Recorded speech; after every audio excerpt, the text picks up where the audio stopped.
So a few days ago, I interviewed Paloma Faith. Now, Paloma Faith is a very talented musician. She's also someone from a working class London community, and she's very proud of her roots. And she's someone who's not afraid to speak out about what she believes. She calls herself a committed socialist as well as a feminist. I actually went on tour with her, would you believe? I wasn't singing. I did a little talk before her gigs, didn't get bottled before you ask. So I've got a lot of respect for her, a huge amount of respect for her. So I want to ask you about her views, her beliefs, not least about Britain in very turbulent times.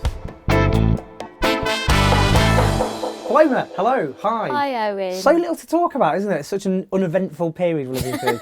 I'm going to start off, big question. Are you scared about the future of this country? The answer to that, Owen, is desperately terrified. I feel that the real issues have been overlooked. I think the campaign for Remain or Leave was unjust because it was full of lies and myths and very few facts. And I feel like that basically the British public have been deceived and they weren't given an actual factual explanation of the consequences of that vote. The concerns of the public should have been addressed way before this referendum. People in Britain are sick of the 1% having everything and they see no benefit of that. Because it was a big up yours, wasn't it? It was a big up yours. That's how people saw it anyway. And I also think that by influence of the media, predominantly the immigrant was scapegoated for the problem, when in reality the problem really was and is a lack of attention by the government on the lower working class people of Britain. And people are worried about the NHS and people are worried about the education system and Britain, the threat of terrorism and all these things which should be being addressed instead of this ridiculous situation which is predominantly an economic one about the EU. And the main kind of backlash of it is going to be economic. And the people who voted for us to leave are probably going to suffer first. What influence did your background, in terms of, you know, your upbringing in London, in a working class community, how did it shape how you look at the world? Well, I was brought up in Hackney and I went to I think the year that I graduated from my school, which was called Islington Green at the time, it was pronounced the worst school in Britain. Blimey. So that's quite and the accolade. It might sound really brutal, but there were rapes in my school, like stabbings, all those things. And I was educated in that system and I came out with 5 A stars and 3 A's, and wow. I was put in a newspaper with 5 other students saying 5 kids from failing school do really well. How the hell did this happen, kind of thing. That kind of praise from, it was only like the Hackney Gazette or something, sort of solidified my idea and determination that I didn't have to be a product of my society. Like, if I wanted to, I could do great things and the tools were there and my teachers were incredible. A lot of them were socialists. I remember my tutor sold the socialist worker in Hackney Central every Saturday and he'd tell us, come and see me. And I became like a member of Black and White Unite when I was like 13 and I used to like be the sort of representative of that and I'd walk around with the stickers and I'd stick them on everybody.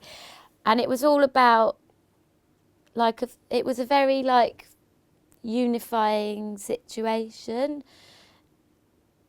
And it moved me and it's, like, really sort of formed the person I am. Right, so you're a musician and you speak out about politics like you're doing now. And in fact, you got me to speak at a couple of the gigs you did last year in the run-up to the election. That went well as well. But that aside... we tried. We gave it a pop. I just thought I'd come and speak at those things and then... There's always a get kicked out. Didn't pan out that way. But anyway, but why is it, you're quite rare as a musician, a mainstream musician, as someone who actually speaks out about what you believe in. Why is that? Maybe they're worried it'll affect album sales, which I can vouch for it does. Turns out, yes it does. So their fears are well grounded. Right. By nature, the musicians of our time currently want to remain ambiguous and just use music as an escape. I look back and I think Bob Dylan, Nina Simone, There's that big tradition of political... Yeah, Bruce Springsteen's, the that boss. like, Yeah. just like so many people have used it, and it's a shame that more of that doesn't happen. When you speak out and you, about, you know, quite strong in terms of making your, you know, position clear on things, do you get a lot of abuse for it, and does it hurt? From a political and sort of intellectual side, I think that there's still a snobbery, and I think that the problem with politics in this day and age is that they're not speaking a modern language. It needs updating. I think you should be able to vote online, for example. I think that people need to be spoken to in the language that's current and modern and that they understand, and everything should be defined and sort of spoken and underlined clearly, which it isn't. It also comes back, like when I've been in situations with political people and I don't necessarily articulate with their language, and then they just dismiss me as stupid, when actually the core of what I'm saying is from a good and intelligent place. I feel quite upset, I think, particularly around the EU referendum, because I was trying to make it positive, and I was, you know, on social media saying great things about the EU and why we should celebrate it, because I feel like there was a lack of facts. A lot of anger came back to me on that, and it gets very personal. The temptation in that situation, and probably the reason why a lot of people in my position don't even go there, is to sort of retreat and in fear and just go, oh, I don't want to get involved because I feel so threatened and I'm a bit scared. And do you think people feel intimidated? I mean, that's the problem now. I mean, because we have such a bitly divided country now, it's never been, it's not been this bitly divided for generations. Does that not scare you? You see the bitterness, the anger, the rage. What does that say about our country? Well, there's a lot of bubbling under, but I think we knew that, you know, when the whole country youth started rioting. And that was kind of washed over. It was like, oh, this bad thing's happened, and then 6 months later was forgotten. But those things don't go away. There was a reason for that, and a lack of research into understanding why that happened. I actually blame politics because I think it hasn't moved on, and they're not speaking to the people. And, you know, when you talk about constantly about economics with people who don't have anything, then they're like, well, we've got nothing to lose because we have nothing anyway. So we don't care whether our economy goes down because it couldn't get worse than this. And I think those things need to be addressed. A lot of young people watching this, at the moment, they're feeling quite scared. What, to give them a bit of hope, what would you urge them to do? I think what I urge young people to do is to have confidence in what they believe in. As time progresses, they can enforce change, but, you know, more of them need to get out and vote. More of them need to get involved. They need to make sure that they're informed rather than just listening to hearsay. The internet's there. Go on there, look at all the perspectives, get as much information as they can. I think they need to realise that they do have a lot of power, and I think also people need to act, but not violently. And their future, if they do that, they can actually take control of their own future. I think they will. Even though the impact of this vote, I predict, will be very negative, I think what it has illustrated is that if the right number of people come out in force and say something, it does get heard.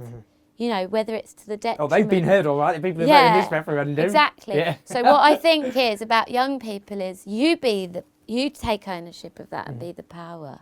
Awesome. Cheers, Paloma. Thanks. I wish more people in music spoke out about what they believe, like Paloma Faith, because it does take a bit of courage. You get a lot of stick, your music sales can suffer, but she's someone who actually has a lot of guts, and I think that came across. And I think she's a bit of a role model for people. So it was a massive honour to chat to her and hear her thoughts.